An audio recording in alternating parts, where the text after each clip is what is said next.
If you've been struggling with borderline diabetes, prediabetes, insulin resistance, or full-blown type 2 diabetes, if you check your blood sugar and get confusing results, or if you've ever wondered why your doctor keeps increasing your medication, then today's message might be the single most important thing you ever hear for your health.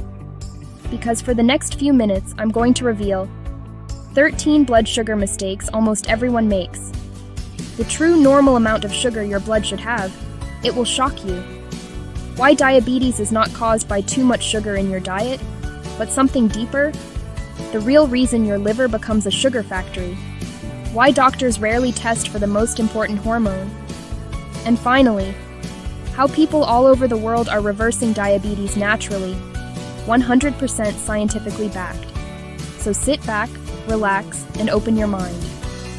This information has changed thousands of lives, and today it may change yours. How much sugar should be in your blood? Shocking truth. Let's begin with something very few people know, including many doctors. In your entire bloodstream, your body wants to keep only 1 teaspoon of sugar. That's it. Not a cup, not a tablespoon, not a little extra. Just 1 tiny teaspoon floating around in your blood at any given moment. Your body protects this number very tightly. Why? Because too much sugar is toxic, especially to nerves, kidneys, and arteries. Too much sugar damages delicate filtration tissues. It stresses your arteries and disrupts blood flow. Now here's where the problem begins. When balance slips, your body's systems compensate in surprising ways. Signals from diet, stress, and sleep can turn tiny imbalances into bigger swings. And understanding this 1 teaspoon is the first step to taking back control. Exposing the math in your plate. You eat a spoonful of sugar? Think again. 1 meal can hide dozens of teaspoons. Here's what that really does to your body. Imagine every bite of bread and pasta, rice and potatoes, tortillas and cereal, oatmeal and fruit juices, energy bars and sauces, snacks and processed food, all breaking down into glucose. If we only need 1 teaspoon of sugar in our blood, why doesn't it shoot sky high?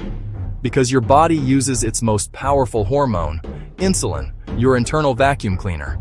It vacuums sugar into muscle, liver, and fat cells, fast. That's life-saving. Without insulin doing that, people could slip into a coma within an hour. But push insulin too hard, too often, for years, and cells start ignoring it.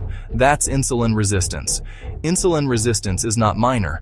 It's the engine behind prediabetes type 2, diabetes belly fat, fatty liver brain fog, low energy, high triglycerides, cravings, constant hunger.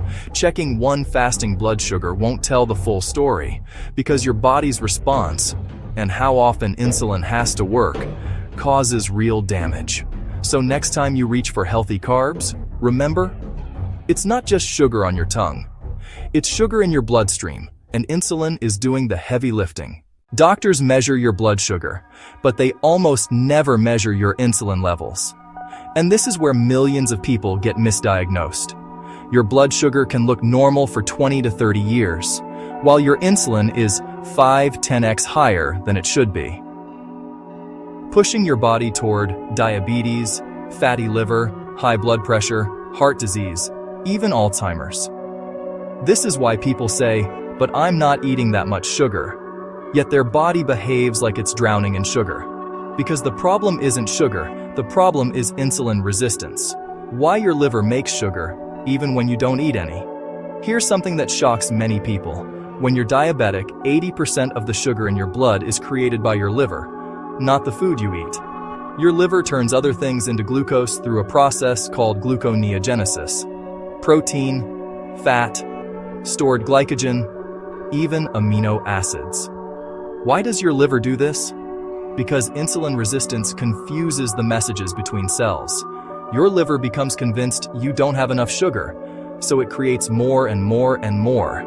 Even when you're fasting, even when you haven't eaten for 10-12 hours, even when you're trying to be healthy. This is why many diabetics wake up with high morning blood sugar, the dawn phenomenon. Hormones tell the liver to make glucose. But with insulin resistance, the signal overruns the brakes. So numbers climb without a bite of food. The missing piece, insulin.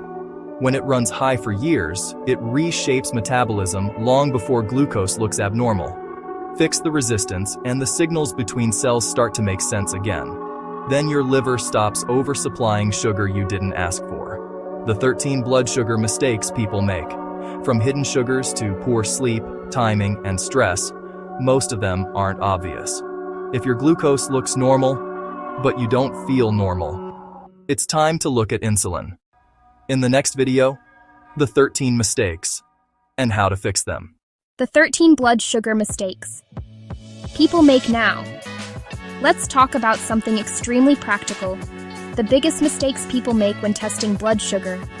These mistakes create false readings, confusion, and unnecessary fear. Let's go one by one. 1. Testing with dirty hands. If you touched fruit, held food, used lotion, or handled anything with sugar, your reading will be false. Always wash with soap and water and dry completely. 2. Using alcohol wipes that haven't dried. Wet alcohol increases readings by up to 40 points. Wait 30 seconds until fully dry. 3. Using expired strips. Old strips. Inaccurate readings. Many diabetics panic because of bad strips, not bad blood sugar. 4. Testing after extreme heat or cold.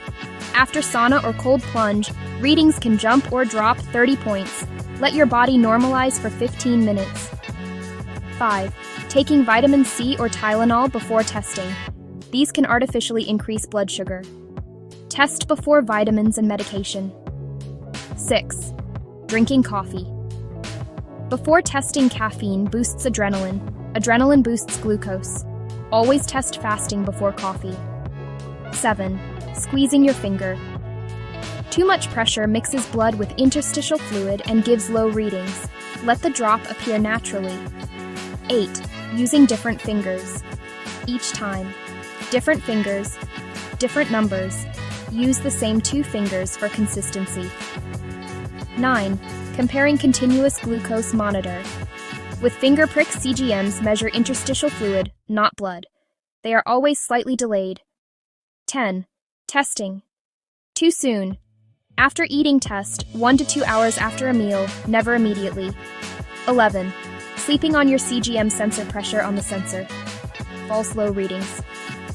12. Morning highs. Due to cortisol, dawn phenomenon is normal when you have insulin resistance. It improves with time. 13. Dehydration or low electrolytes. Low water or low minerals, salt, potassium, magnesium, raises readings 10 to 15 points.